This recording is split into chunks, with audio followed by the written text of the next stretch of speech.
I was having a conversation with somebody yesterday who was asking me to help explain Trump voters to them. Like, how can people vote for Trump? I just don't see it. And I was like, well, I think the problem is you think they see Trump the same way you do and just don't care. You see him as this racist, misogynistic, rapist, How would you vote for bigot. Hitler? Right. And you think they're just like, yeah, he's a terrible human being, but I just don't care. I'm going to vote for him anyway because I'm evil and I care about my own interests. And I'm like, I think maybe if you could try to understand how they see him, you might not agree with them at all, but you might understand how they vote the way they do. You just have to believe that they actually believe what they're telling you. Welcome to the Reality Therapy Podcast, where the truth will set you free.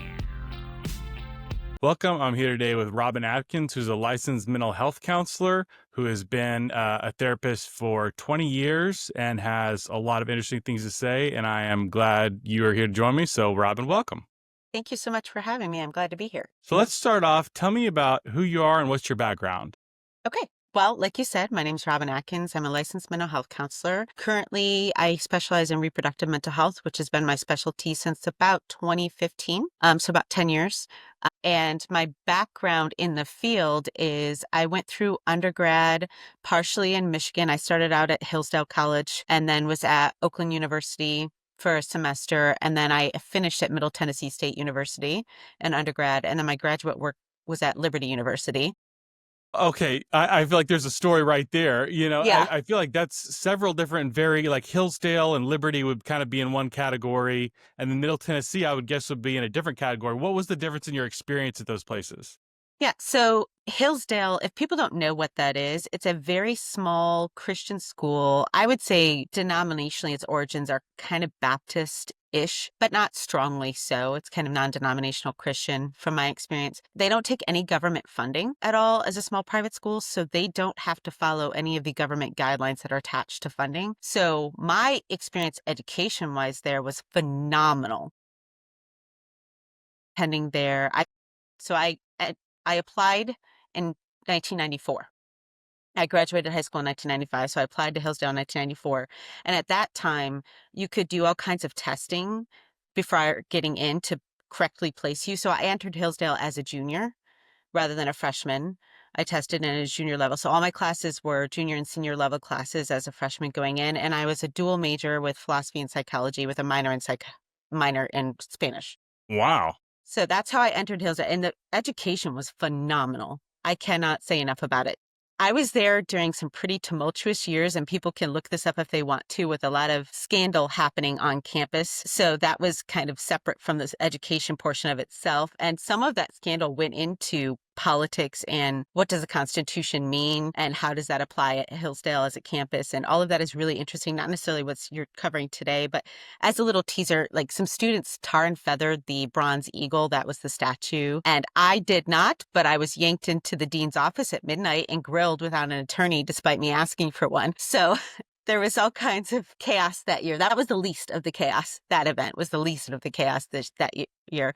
But the education was phenomenal. The reason I didn't finish at Hillsdale is I was in a major car accident on the way back from registering for my senior year and lost my entire memory and really couldn't function. I was bedbound for about 3 months and then had to basically learn functioning all over again. So I couldn't perform at all at the level you need to be able to perform to attend Hillsdale. So when I re-entered college, I went to Oakland University, which is a decent school in the Bloomington, Michigan area. And I was only there for one semester, and it was kind of a ease back into college before I moved down to Tennessee. I moved to Tennessee because my brother lived down there with him, his wife, and his children. And he basically, at the time, he was asking me for help with his kids, but what he was really doing was saving me from myself. At the time, I had become a drug addict living out of my car with an abusive boyfriend. And he invited me to come help with his kids, which I did, but that got me out of that situation. That's how I ended up down in Tennessee.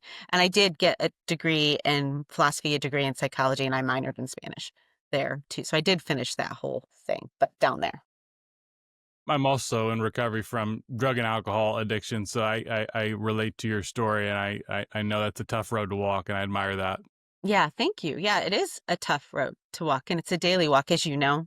Uh-huh. It never really Yeah. ends. It's a daily decision. I will say the education at Middle Tennessee State was good, but not nearly as student driven. At Hillsdale, you really drove your education. You drove every paper you were writing, every project you were working on was self-motivated and self-directed. The topics were very broad. And at Middle Tennessee, it was much more, here's your strict guidelines that you have to write within. It wasn't super political at Middle Tennessee State. At Oakland, it was very political, but I was also seeking out women's studies courses. And so it was very politically motivated and very radical feminist motivated when I was there. That was also the classes I was speaking, though. So I can't speak to what other people's experience were there that weren't taking those courses. Middle Tennessee State is a big enough school that I think you can have whatever experience you want to have there. There's enough diversity of teachers. The only real political thing I experienced there was one conversation in one class around what does racism mean? And there was this concept that white people can't experience racism. What year was that? That was 2003. And it was a conversation that we had openly in class. And it wasn't like you got shut down if you disagreed with that or anything. So you were still able to speak openly about how you felt and have really good conversation around it. But that was really the only major political thing that arose there. Liberty University, I attended off campus for the most part. I had to go there for 3 weeks for a couple different intensive classes, but most of the time I was an online student. It is a very political school, in my opinion, but in the opposite direction. More so than Hillsdale? Hillsdale is so, I think somebody who is extremely liberal could go to Hillsdale and have a really good time. You are really encouraged to defend your positions and think critically and speak openly. I think they might not find as many professors that agreed with them, but they would find professors that encouraged them to really dig in and make a case for their argument. So I think it's just a phenomenal school for all of that. So I don't find it to be politically one way or another at Hillsdale. I think the professors tend to be more conservative or libertarian minded, but I don't think that the school overall is. At Liberty, from my experience, it's a Calvinist college.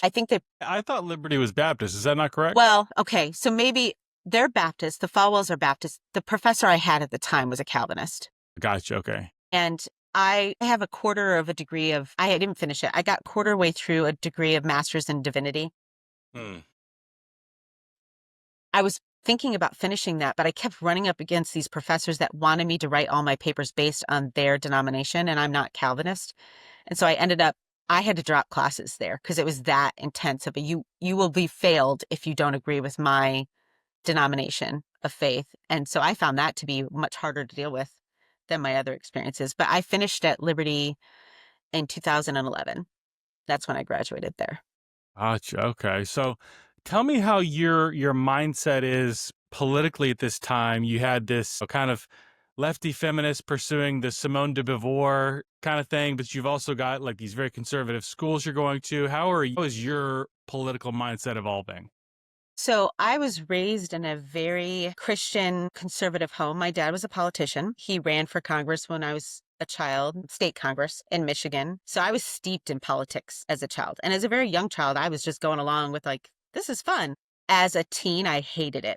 I loathed it. The underground belly of politics is disgusting, and I still feel that way. And I work in politics somewhat now, helping craft legislation from time to time, and I still find the underbelly to be that way. That hasn't changed. Watching good people try to get in positions to make a difference and how easy it is to have your integrity worn down over time because of how that beast runs is really difficult to see over and over again. When I went to Hillsdale, it was partly at my parents' request and partly because of what I wanted to pursue. At that time, I was pre-law and headed to Harvard for law school. And Hillsdale's just a great starting point and I could start as a junior and be done in 2 years and in law school by the time I'm 20. So it was just, for me, a very strategic decision. But I was a much different person than now. I would say I was pretty liberal at that point. At Oakland, definitely very liberal. At MTSU, I was pretty liberal. I became conservative slowly over time. In 2005, I got sober and found Christ. Well, he found me. I recognized him, let's say. Yeah, I like that. Yeah, and he had always been waiting. I just finally relented. And that was a radical shift, not necessarily politically. Politics wasn't even in my mindset at that point. but just what I saw my worth in stopped being secular things and became more about being a child of God was my worth. And then I seriously started considering, I had been married and divorced once at this point, and that was a very toxic marriage. I don't really want to get into all of that today, if that's okay. But considering, do I want to get married again? Do I want to have children? I did not have children with my first spouse. And I met my husband, and it was after we had our first child that my confrontation with my liberal politics came confrontation head on with that. I had had an abortion in my early 20s and had been in denial ever since. And when my daughter was born, the day after she was born, I was just weeping with fear over, number one, did I deserve her? And number two, could I protect her? Because I'm not a safe mother if I would abort a child. So that's when in my brain, it all came colliding and crashing down. The liberal politics I had believed in for so long that I started to see what I would view now as a lot of lies about what's best for humanity overall. And that's when the shift really started to happen. But it wasn't until 2019 that I really became more involved in politics and really started questioning what my views were. And I wouldn't call myself a conservative anymore. I'm more federally, I'm a minicrist. And if people don't know what that is, it basically means constitutionalist plus maybe a little. So I don't want government involved in anything that they aren't giving constitutional direct power over. So the current dismantling of the government, I'm pretty happy with. I'm not sure I'm thrilled with how it's being done or the speed of which it's being done. It's pretty chaotic. But overall, I don't have any issues with like the DOE being completely dismantled on a federal level. I trust states. I'm more of a conservative on a state level, where I do want the government more involved and I want them setting the tone for the state. Locally, I'm a Democrat. So in my local community, I want funding going directly to families. Like I want my tax dollars directly supporting families in need in my community because I think it can be managed much better on that level. And I think that's what we're called to do is be community support. So people might have seen that diagram of like the missile going out or coming in. I'm like definitely we start Democrat local, and the more out we get, the less and less power I had, and the less I want my attention drawn to things out. So I'm kind of political all over the map, depending on where you talk about or who's in control or who's in power. So 2019 got asked to join the board of APLOG, which is the American Association of Pro-Life OBGYNs. And I'm not an OBGYN.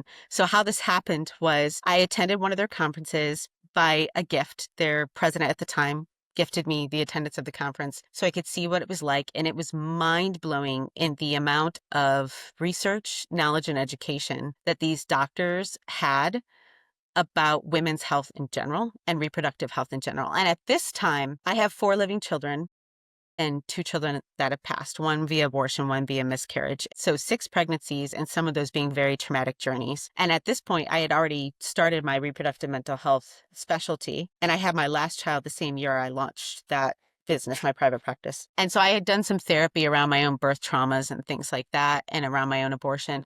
But their level of information was nothing I'd ever heard in any of my courses before. It's nothing I'd ever read in media before or in research before in our field at all. And I went up and I said, do you have anybody that's handling the mental health part of this? And they said, welcome to the board. So that's kind of how you're doing it. So that's how it happened. So I worked with them to create their mental health subsection, which I still run now. I'm not on the board anymore. I've stepped off the board to give a little more time to some other things locally, but I still run their mental health subsection. And that's really where I'm at now. Is I'm neither conservative nor liberal. I think both sides push agendas that aren't really helpful to the average person living their day-to-day life. As an example, I think the recent controversy over Nancy Mace going to the Citadel is ridiculous and steeped in a conservative brand of misogyny that women shouldn't be allowed into a public institution that our tax dollars fund. But I totally agree with conservatives that women shouldn't be on the front lines because men's nature is to protect women, and that's very distracting on the front lines. It's not to me whether or not women can do the job. It's whether or not it's the best interest of all the troops that are there. I think it is. So yeah, I'm kind of all over the map. It just depends on the issue of what's at hand. So if we could go back a second, you talked about how the message around abortion was lies to you. It seems like the general progressive message that I get around the abortion issue is there's risk if you choose to give birth, But if you choose abortion, that's essentially there's no risk involved there. That's kind of like a safe option that you can Right. have. Like, is that how you interpret it? Oh, yeah. The tagline, the slogan is it's safer than taking a Tylenol. Mm. So Is for that true? sure, no, not at all. There's one study that's been debunked 100 times that they're basing that claim off of. They say that giving birth is 14 times more risky than having an abortion. I don't even look at abortion in the same way they do, so that framework doesn't even make sense to me. To me, abortion is birth. It's just birthing a dead child. You still have to go through Wow. some version of labor.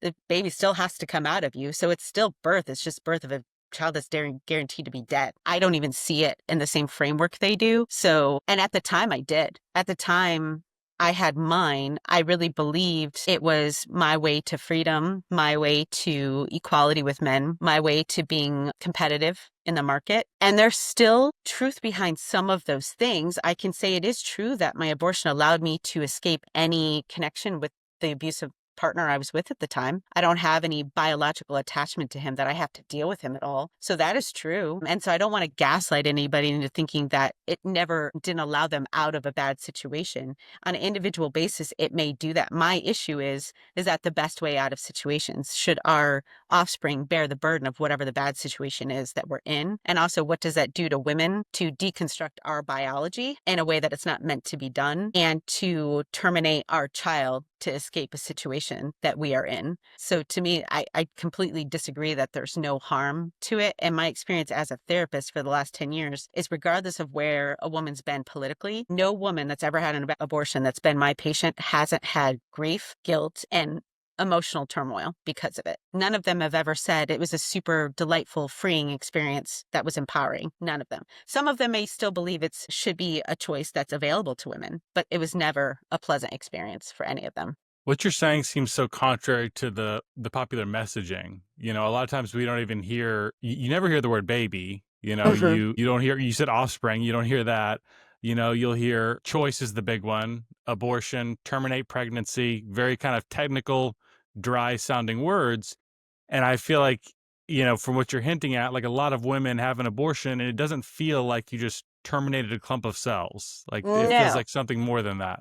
Yeah, and it's Schrodinger's baby, right? It's like it's only a baby if a woman doesn't want an abortion, and then we all care, and then we're all like super involved with is her pregnancy safe and is her baby safe, and are we doing the best care? How are we reducing infant mortality rates? Like that's a huge thing in the United States right now. How do we reduce infant mortality rates while pregnant? So we care about babies while they're pregnant if women want them. That's the tagline, if women want them. But if women don't want them, they're not a baby, it's a clump of cells. Well, from a female perspective, it's not whether or not a woman wants the baby. I've never heard a woman who's seeking abortion going, I just don't want the baby, or I don't want this clump of cells, or I don't want this fetus. It's, I don't know how I'm going to feed my family, or I'm in an abusive relationship, or I haven't finished college yet. It's never, I don't want the child. It's, I don't know if I can do it with all of these other things going on. The pro-choice critique to this would say you're pro-life until the baby's born, and then you don't care about them anymore. It only has this, he or she only has agency and autonomy and value when they're in the womb,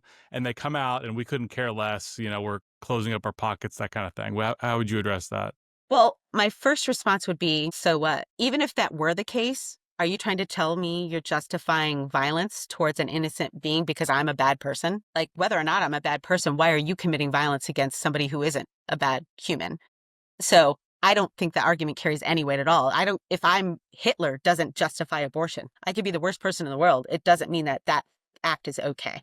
So to me, that's like a non sequitur, doesn't even matter. But if I'm going to address their actual argument, I would say, on a case-by-case basis, it depends on who you ask. You know, does me doing 25% of my work is pro bono for women in bad situations, does that justify I'm allowed to have a voice now and speak my opinion now? Is that enough? You know, why am I not adopting kids out of the foster care system? Well, foster care has very little to do with abortion in the first place. So can we have that conversation to start with, rather than you throwing foster children under the bus as if they're a reason to justify killing other children? So I think it just depends on where they want to go with that and how we would talk about it. But I do know that pro-life people run pregnancy resource centers that give away a lot more free resources and a lot more free care than pro-choice people do. I do know that pro-life people run a lot more abortion recovery centers for women who are hurting from abortion than pro-choice people do. So I don't really think it's that pro-lifers don't care after birth. I just think that the vision of what care means looks different. If care means socialism or communism, no, yep, that's not how I'm going to care about somebody. I think that's a really terrible way to care about people ultimately. If it means personal individual responsibility, yes, and I do that. I don't know why you're not more loving. Communism has loved to death 100 million people. Right, exactly. Yeah. Yeah, this is just a really interesting conversation. Yeah, I think one of the things that you hear is I never hear pro-choice people talk about abortion as a form of birth control. It's always like, this kind of extreme scenario, like 13-year-old girl, victim of incest, and life is on the line. Like, this is kind of the scenario we're presented with. What's like the typical scenario with an abortion? So that scenario is less than 0.5% of cases. So we have over 1 million abortions in America every year, and that's less than half. Not in America, in the world, not in America. In America, it's like 300,000, I think, a year. It's less than 0.5%. The average case involves usually financial instability or relationship instability. Those are the main reasons women typically seek abortion in the United States. And we could head down the direction of why do Planned Parenthood seemingly put all their clinics in poverty-driven neighborhoods? I think the reason is that's where women are experiencing the most desperation in times of pregnancy. And it would be really easy for me to take the route of, oh, it's because Planned Parenthood is racist, so they're targeting Black babies, because Black women do disproportionately have abortions more than any other demographic. But I don't think ultimately Planned Parenthood is racist, although Margaret Sanger was, and she started Planned Parenthood. She 100% was racist, but now I don't think that's really the case. I think they are classist. And they see those women as harmed by pregnancy, harmed by parenthood, and they see the potential children they're birthing harmed by their mom's poverty. And they see this as the solution. So I think they're classist. I don't think they're racist. One of Sanger's motivations for Planned Parenthood was eugenics. Do you think that what's going on now is like a race neutral but class based form of eugenics? 100%. 100%. Wow.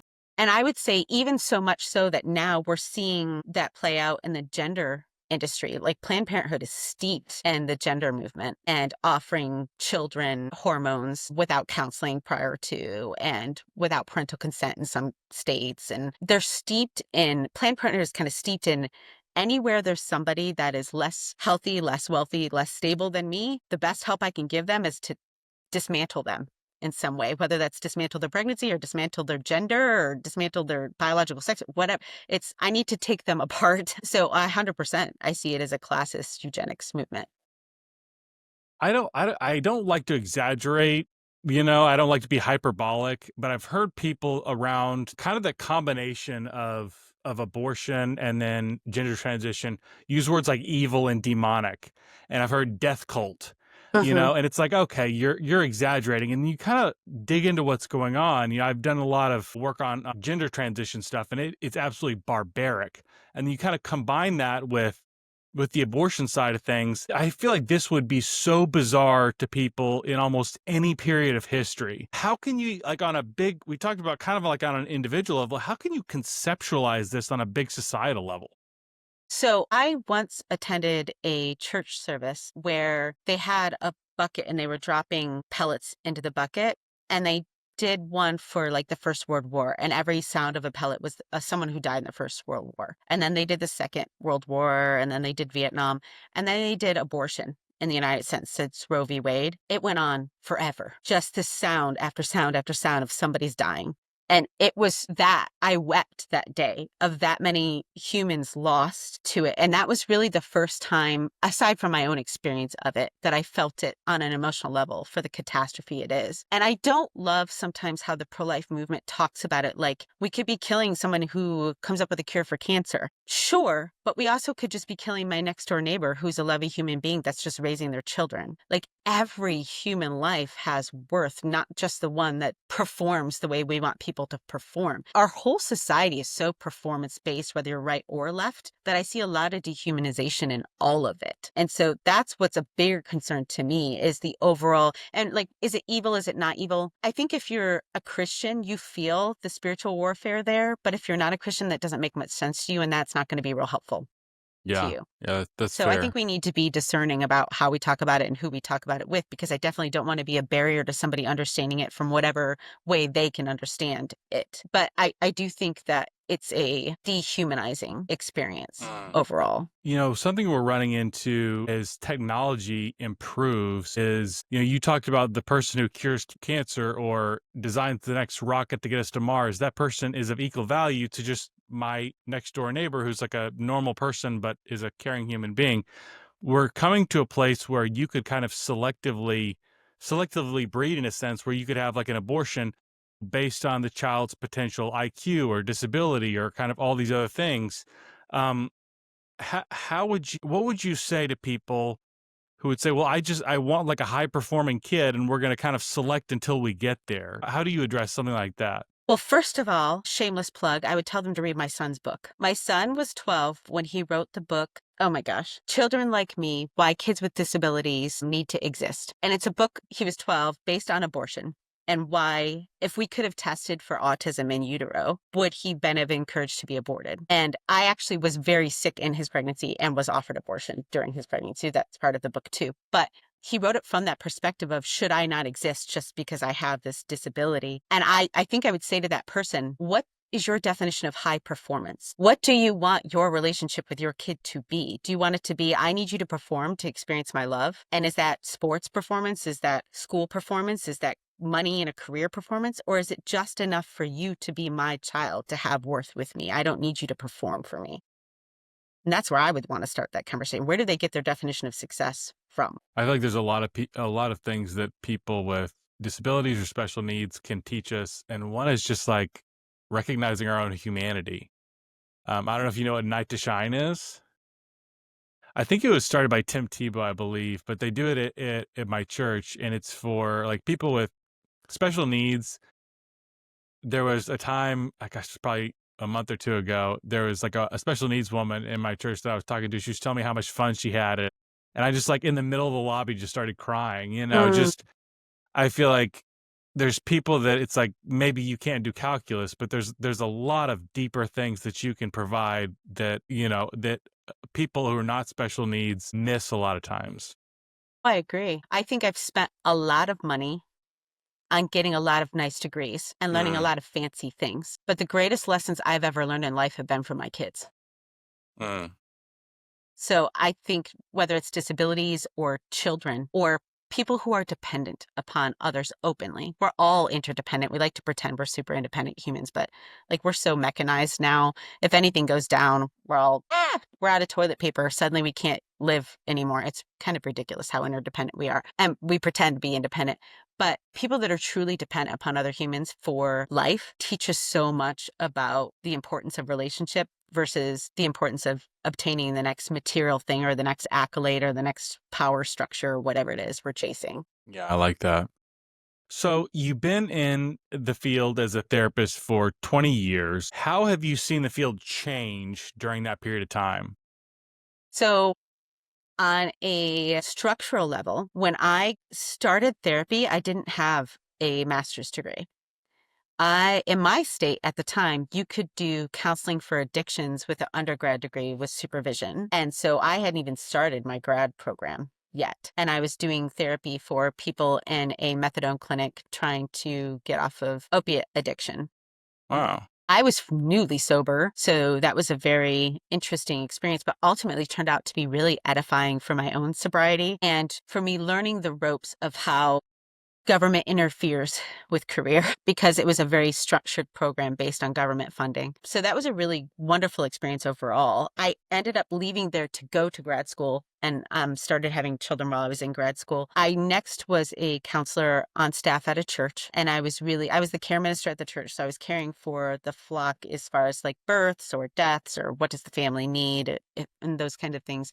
But I was also offering counseling for the congregation if they needed it. And that was through grad school. I did that. And I also worked at a shelter for women in transition from homelessness back into permanent housing. And that's where I got my internship hours done, was there. And from there, in my state at the time, they started changing the laws around. Like now you have to have a master's degree to do addiction counseling, but also they started adding the associate license level. So there's like LMHC and the LMHCA. They added that after I graduated grad school, and it got kind of messy. And that's where I started to really notice the interplay between government and our profession in general, was how regulations work and how many hoops are placed to get to where you can make a living and really help people. So my internship and practicum were completely unpaid. So I'm working for 2 years for free while giving birth to children and trying to manage. And my husband's wonderful and he has a wonderful income, but it was tight. It was extremely tight those years. And then after that, I had to work for 2 years at a very reduced rate from what a typical therapist would be able to charge to get my hours to take the final exam to get my licensure. And so that's really when it came face to face with, why do therapists cost so much per hour? Why do they bill so much per hour? I didn't really get that before. Like my student loans are more than my house. Like it's expensive to become a therapist. I don't think people do it because they want to make a lot of money. It's really expensive to become a therapist. And then the red tape, like my state, Indiana's a really red state, and you would think, oh, like, so it's government hands off, right? Nope. It is the most regulated state as far as the therapy profession of all the states. Really? Wow. Yes. We have required courses no other state has to take. Shocker, Ryan. The person who wrote the textbook for these courses is on the board. Anyway, so I started to see how politics interrupts people's ability to pursue their happiness. And you can ask me how I feel about government regulation and whether or not it's constitutional. But anyway, didn't see until 2011, 2010, any what we would now call woke stuff entering into the profession, really. And then it wasn't really based on the things we see now. It was more based in, when I was trying to obtain licensure, most of the people on the board were politically liberal. And if you didn't agree with their point of view, you would have a much harder time having conversations with them or getting licensure or anything like that. They were very government heavy, pro-government. And so they couldn't understand any arguments opposed to what they're doing. Our new governor just signed an executive order repealing a lot of that. And so now all the licensing agencies have to justify every regulation they have as needed for the profession, or it's stripped from them. So we're seeing a lot of that undone now, which is a welcome change, I think, because we have a dearth of providers. My wait list is anywhere from 6 months to 9 months at any given time to get in to see me. And I have 52 patients right now, not a week. Some of them are on biweekly or once a month. I see about 25 patients a week, which is full time in our profession, because people might not know this, but we do a lot of work before and after sessions. It's not just in session. We can't do 40 hours. We'd be working 80 to 100 hours a week. So I do work full time right now in the profession. And I think the repeal of some of those regulations will help other people become therapists and help reduce some of the wait lists. I started to see what we would now talk about regarding wokeness with like DEI, critical race theory, queer theory, all the critical theories really start to come in around 2016. I think they were here before that. I was just kind of oblivious to it. I was in my own little world, doing my own little private practice, not really paying a whole lot of attention. And that's when I started to see it seep in. It didn't really hit me personally until 2021. Well, let me back up, 2022.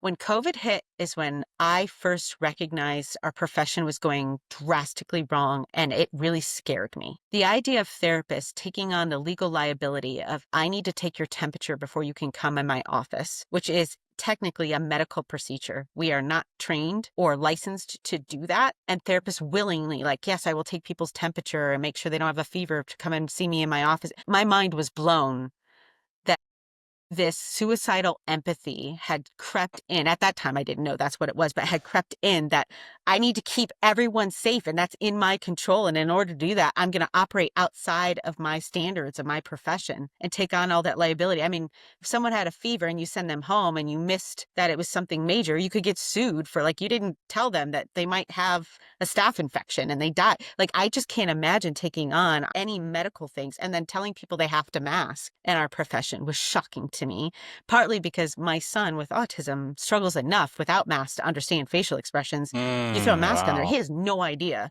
emotionally what's going on with another human being. And so for him, like we pulled our kids from school in 2020. I've homeschooled ever since because they just can't function in that environment.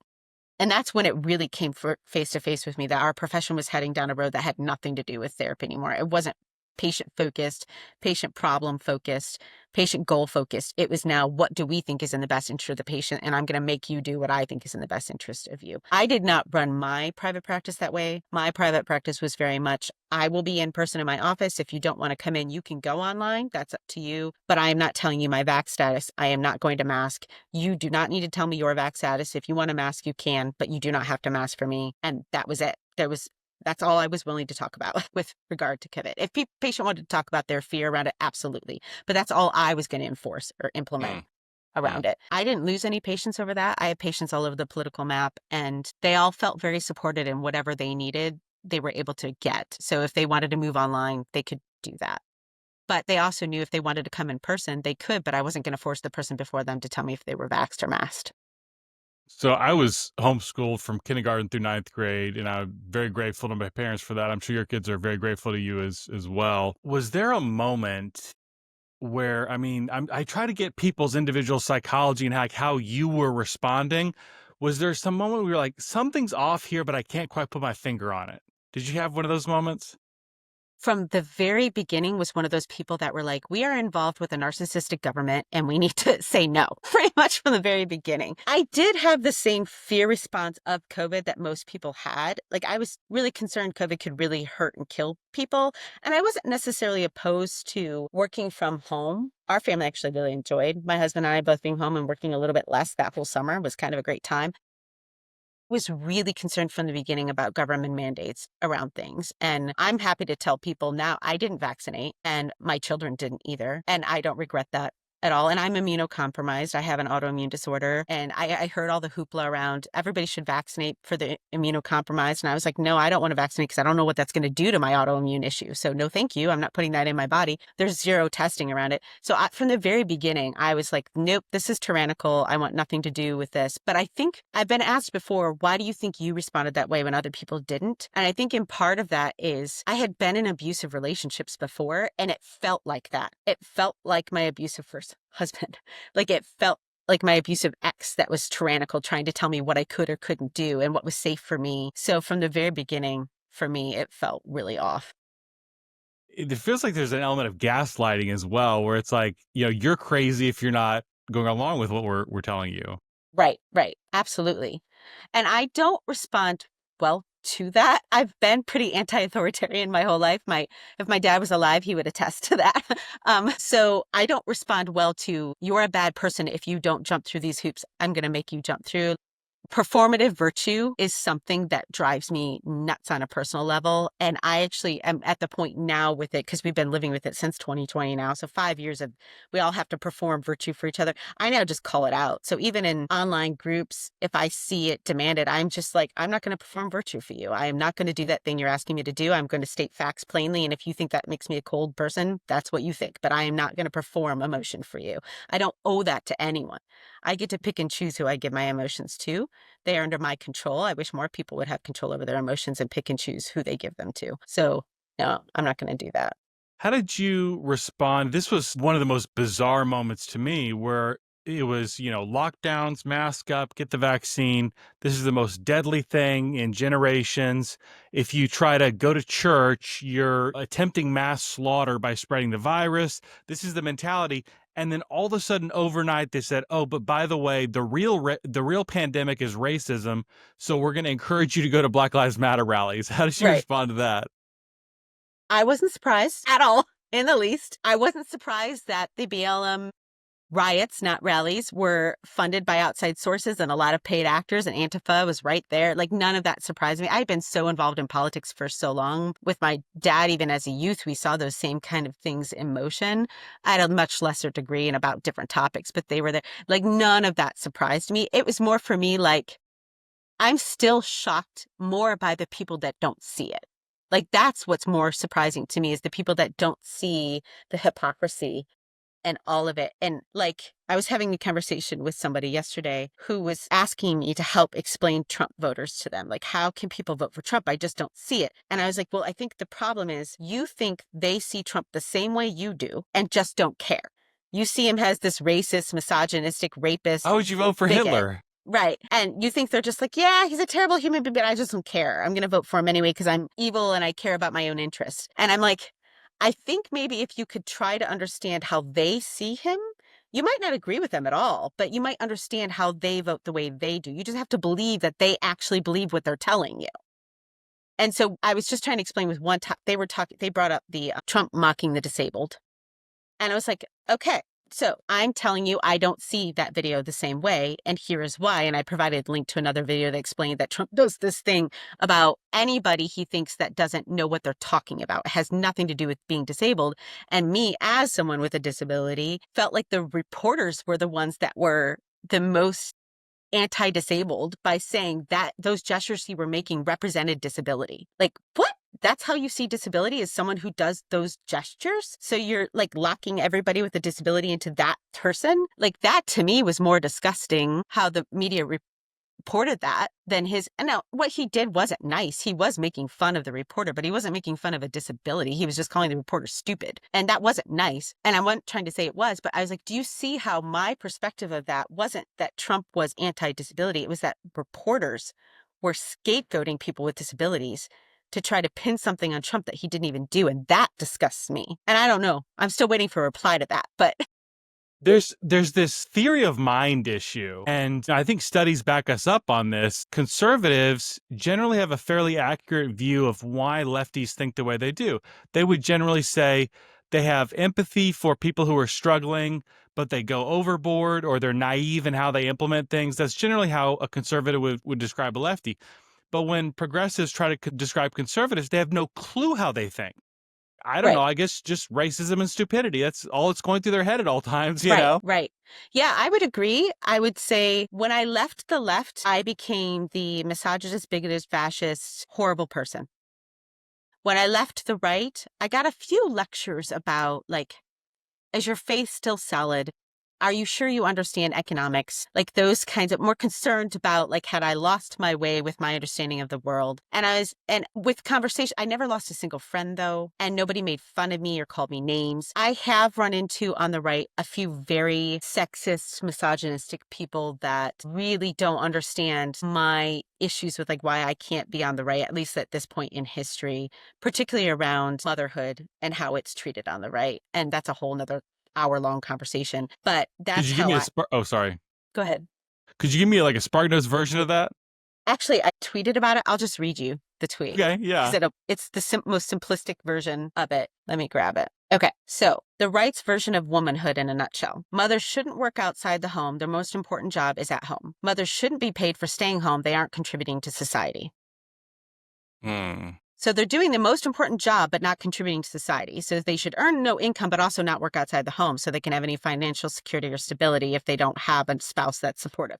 Like that, I can't deal with that hypocrisy there.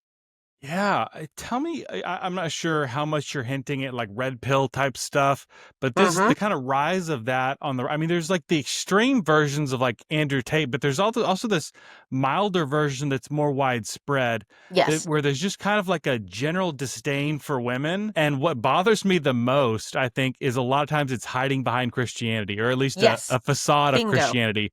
That really angers me. 100%. Yes. And when I try to talk about, like, okay, Proverbs 31, woman worked outside the home. And this is what we're supposed to base womanhood on. I don't understand and I get, in an ideal world, no woman would have to.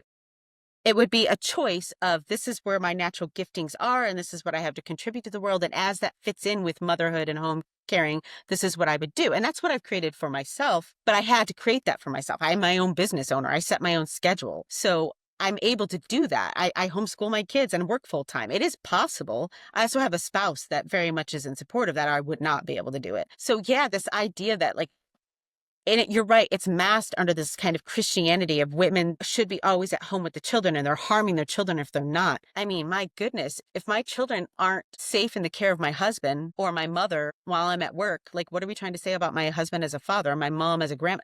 Really? Or even my next door neighbor, if I'm paying them for childcare, they're not safe ever with them. They have to like, and I get when my children were infants, I breastfed most of them. One of them I could not. He was a NICU baby and it didn't work out. And I get that they needed much more of me than they do now that they're like 8 and older. And my hours were adjusted for that. But why don't we have a society that's supportive of women being able to bring all of parts of themselves to society? And that's what I really see driving the abortion industry more than anything else, is that society is not catering to women's biology at all. It's a very male normative society in that way. And I don't mean that in that it's misogynistic. What I mean is work environments are set up for male bodies more than female bodies. And even our healthcare system, all research until the last maybe 10 years were based on male bodies, not female bodies. So female health issues are years and years behind where they need to be addressed appropriately. And so to shift our whole culture to being pro women's biology and pro children, which would also help men, would require work environments where maybe there's childcare on site. So mom can go directly nurse baby a few times throughout the day. Or maybe there needs to be job shares where it's your time of the month and you have endometriosis and you can't work. Somebody picks up your days, but then you pick up theirs. Like, there are human ways to interact with one another that we can welcome women's biology. But whenever I bring this up from the left, I hear a lot of pushback around, you just want to end abortion. Well, yeah, but I also want women to be accepted into society as a full functioning biological human being. So like if your issue is 100% abortion and therefore you're fine with women not being accepted into society, I don't really think you're pro-woman either. I just think you're pro-abortion. And so we have nothing to talk about. From the right, the pushback I get is, but then you're going to be demanding women who want to stay home and work. And I'm like, wait a minute, you're telling me now the issue is women versus women who want to work versus women who don't. So if we treat women who want to work well, we're harming women that don't want to work. If that's where we're at as a society, I have no idea how to fix the problem of the issue is 100% women. And just one more thing to point out, like I said, coming from a Christian perspective, Jesus made it very, very clear that he cared about women and saw them as valuable human beings. He really went out of his way to say that. Well, not only say that, I did a Bible study with a home church once where we just looked at the posture of Christ and so how he held his body in certain situations. And so when he was with women, his gesture and postures were different than when he was with men. Really? It's fascinating. Never picked up on that. Yeah. And so the woman at the well, most people read that story and what they glean is this woman had 5 husbands. She was a harlot and he was telling her to not sin anymore. Okay. At a cursory glance, sure, that's true. Christ crossed a social barrier of she was part of an ethnic group that was the unclean and he wasn't supposed to talk to. So first of all, he crossed that line for a woman. Not only did he do that, he crossed it for a woman who was steeped in sin. And why did he do that? Because she was seeking him in her heart, and he knew that. And so he did that because she was open to hearing his message of freedom through him to her. Like, that blows my mind. It had nothing to do with, I am trying to break down social barriers around these ethnic differences, and so I am upsetting all the men and whatever. It was, you woman are worth me violating all of these man-made whatever to come be in relationship with you. That's huge. And when I think about the Mary Magdalene and the men getting ready to stone her, some of them probably also involved in adultery, when he bent down to draw the line in the sand and then stood back up, they all back away. But then he leans down to help her off the ground. Like, all of his physical gestures are much more compassionate and caring and much towards women and much more stronger in posture towards men. And I do think that's how men and women are on a biological level. Men talk to men different than they talk to women. But Christ set that example for us. Yeah, I feel like there's our society's gone so haywire in that sense. I feel like, in my childhood, I was raised, obviously never hit a woman, but you're there to protect and like, this is your duty, this is your role. And I feel like a lot of that's kind of been abandoned. It's like, part of that is fueled by, like, on the left, the desire for equality, and on the right, like, kind of a disdain for how much women have accomplished. It's like they're the enemy now. Right. Yeah, that's kind of how I see it and where I'm at. And it's interesting. My oldest are 17 and 15. I have a 17-year-old daughter and a 15-year-old son. And last night we were just talking about this because prom's coming up and my 15-year-old son is taking a date. And this is his first date ever. And so he was talking with my 17-year-old daughter and I about how to treat women on a date. And my 17-year-old daughter said to him, the best thing about men, in my opinion, is that if they are aware of my surroundings and indicate that to me in small ways, I can relax. Mm. So if a man is helping me enter a room, if he's pulling out my chair, if he's opening the door and helping me out of the car, I know he's watching and aware of all the surroundings and I can just relax. I don't have to be watching for whatever dangers that women watch for when we're alone all the time.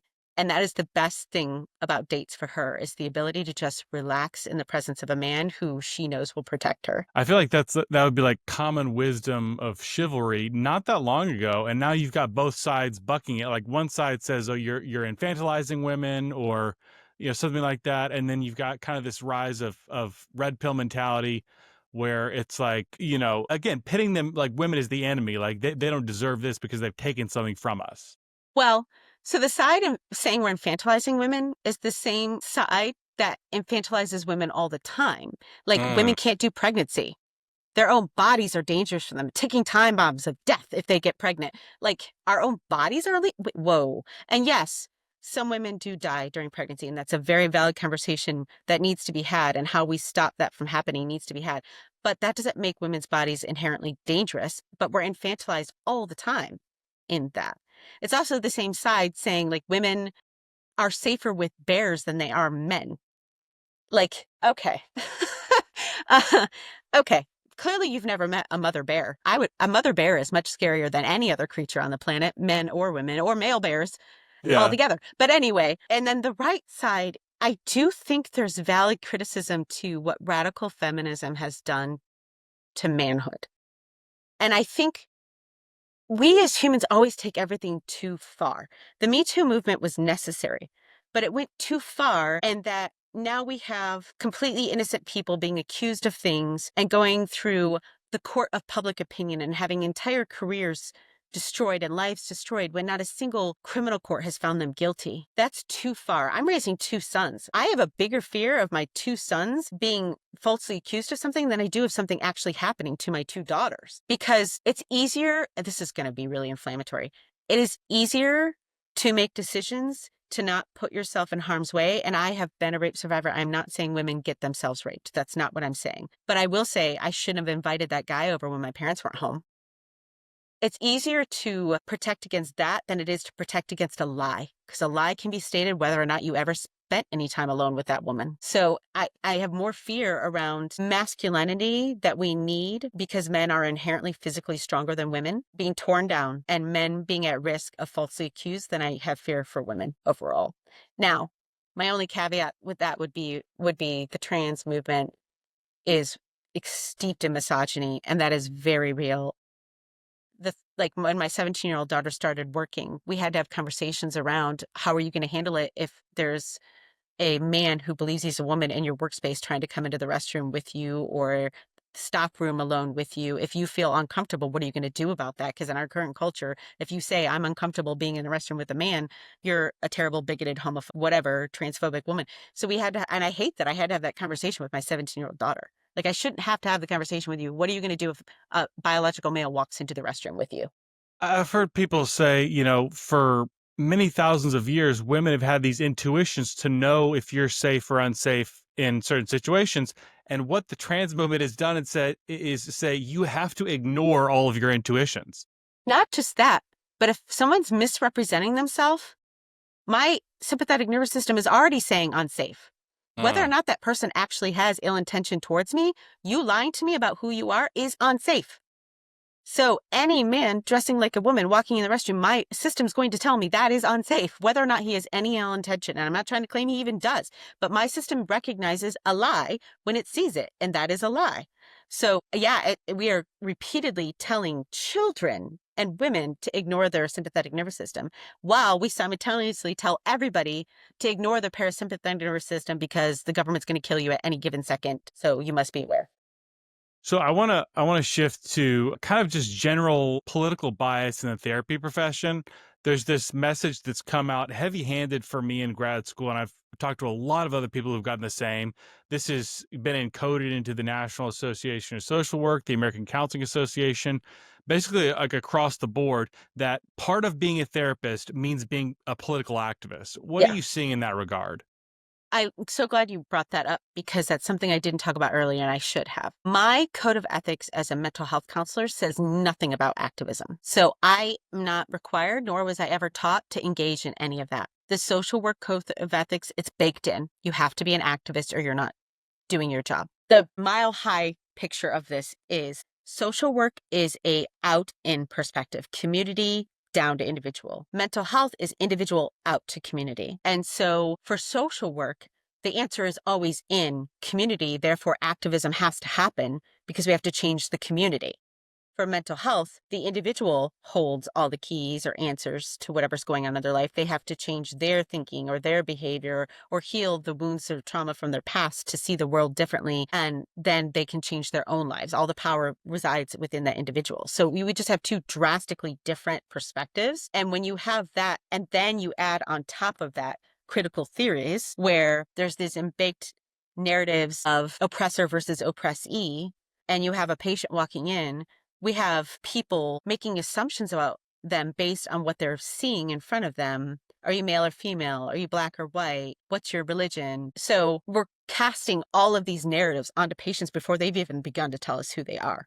And I can't imagine being a patient right now, trying to find a therapist where I can just talk about what I want to talk about without you applying any political narratives onto me. I have families reach out to me from all over the country. Like, can you help me go through Psychology Today and kind of weed out who's most likely to apply political from any perspective onto me versus just letting me talk about whatever I've had a few patients come to me very upset because in one case, it was a Black woman who other therapists had assumed she felt oppressed. And that is not this woman's story. She is a phenomenal, takes control of her life, has never felt oppressed. Not that she's never experienced racism. She has, but it's just not what her focus in her life is. So trying to have to tell a therapist, nope, it's not racist. Nope, that's not no, the issue isn't over and over again. It's not what the therapist is projecting onto her is exhausting. And then I've had other patients who are liberals, but say,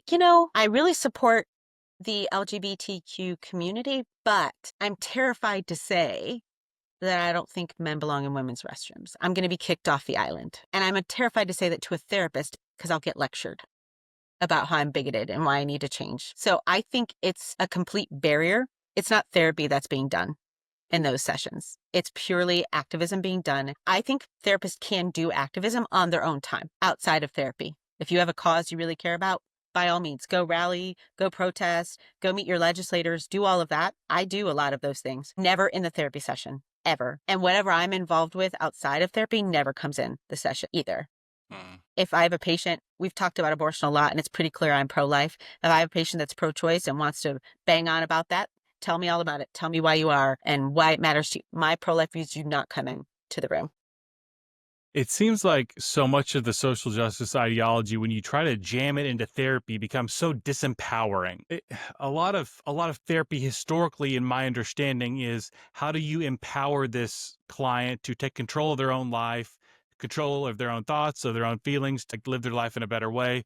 And so much of this social justice message is, no, all of your real problems are systemic and structural out there, and you're really like a victim. And until we overthrow the capitalist system, there's really nothing we can do for you, essentially. Right. They don't always say that explicitly, but that's kind of the underlying message. No, that is what affirmation therapy is. I'm affirming you are a victim, and you are a victim of society at large, and I'm so sorry you can do nothing about that. Do you want to go to this rally with me?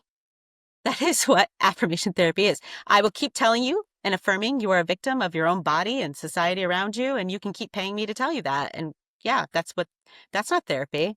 Abuse, in my opinion.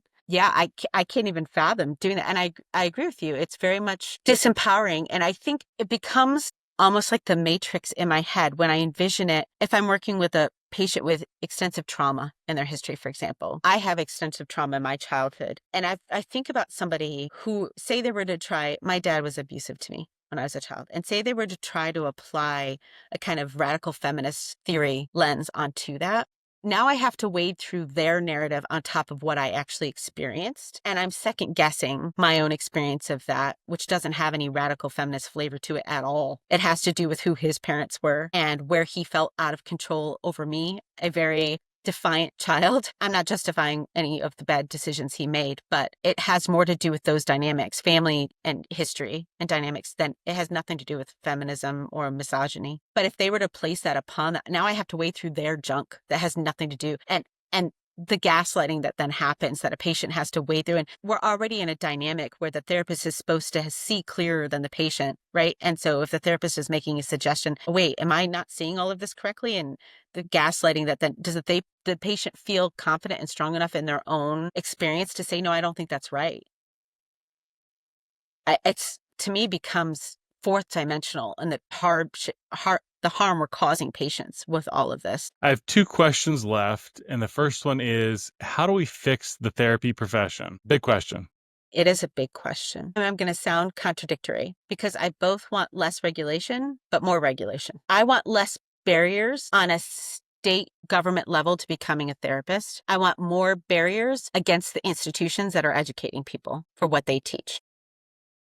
So I think our education systems need to be about what we could consider psychotherapy in the classic sense and strip all of these other unrelated things out of it and just teach that. And that should be pretty heavy regulated. If you want to take women's studies, take women's studies. If you want to take gender studies, take gender studies, but that has nothing to do with therapy. And so all of that should be, if you want to take critical race theory, get a degree in critical race theory, but it has nothing to do with therapy. So strip all of that out and just needs to be about psychotherapy. And I'm fine with them teaching the 8 different theories of therapy that I learned going through school, because I do think we have to have an eclectic understanding of humanity. And I have feminist patients that really want feminist theory applied to their situation. And who am I to tell them they shouldn't have that? So I think we need to be really well versed as therapists, but we need to strip out all of the Marxist narratives of this is how humanity is. So that I think should be heavily regulated. But I think we need to take some power away from the states as far as you have to jump through all these hoops and enter into poverty to become a therapist, and then get involved with a insurance system that is, in my opinion, broken, that neither side knows how to fix either. I like all that. I think, even if you agree a lot of this social justice stuff is a good idea, but there's other things that are a good idea that would seem like odd if you randomly injected it into therapy. Like if we spent half of our time training therapists talking about how you should recycle, like that would seem off to a lot of people. And I kind of feel to say, like, even if you think critical race theory is super important, that's kind of weird that we spend so much time on it training therapists. You know what's funny about that is when I go through the wellness wheel with my patients to try to identify what their needs are in life that they haven't met yet, environmental is one of the areas of health, right? And I have all these questions for each of the areas of health for them to consider. And one of those questions is recycling important to you? And I don't ask that because I, as a therapist, need to push upon climate change or any of that stuff onto my parent. It's because I need to check in with my patient of, is that something that's important to you? And if so, how do we bring that into your life? And I think there is a place for asking patients, does race matter to you? But it's not, I'm going to assume it does, and I'm going to assume you care about it in this way. I like that. My final question for you is, when you look at society more broadly, what is one thing that we're not talking about enough that we should be talking about more? Women in the workplace, combined with biological reality. Like those two things. I've kind of pulled back from the pro-life work that I've done a lot to refocus it in that area, because I do see that as being the driver of abortion and of a lot of negative experiences for women and men and families overall. I think if we could restructure our system or our society in a way that, actually, maybe I should switch it a little bit to work overall. When I get responses from people, it's often, why would women want to work? People hate their jobs. It's really sad. I don't know about you, but I love my job. I can't wait to go to work and I can't wait to go home. I'm like twice blessed. And I think it's really sad that we have people that aren't excited about going to work and aren't excited about how does that fit with my family and how is it, I don't work to live or live to work. I work because it's enjoyable and fulfilling, and I do it in combination with my family, and that's enjoyable and fulfilling. And I think everybody should probably read Mary Harrington's book and Erica Bakioki's book. The two of those women combined talk about how the Industrial Revolution got us to where we're at today. And it's true, in my opinion.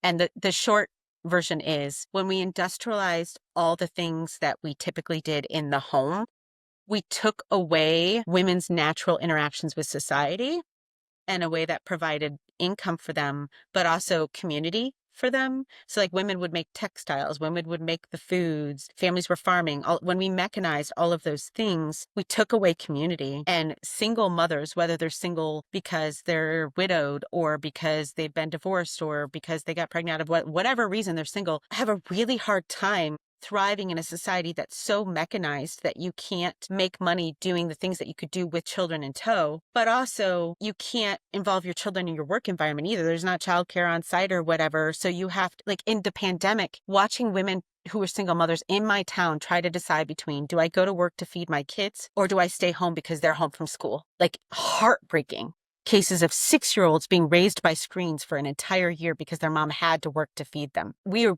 just not doing this well. That's, I think, the bigger issue that nobody's talking about that needs to be talked about. Yeah, that's really something. I struggle with this issue so much because when you think of the Industrial Revolution, the scientific revolution, modernity, it's given us so many gifts of abundance and convenience and longevity of life, but there's another side to it as well. We always take things too far. Humans will always take everything too far. And that's what I'm not opposed to mechanization. I'm not opposed to tech advancement. I'm opposed to taking it so far that we become transhumanist and make humanity obsolete.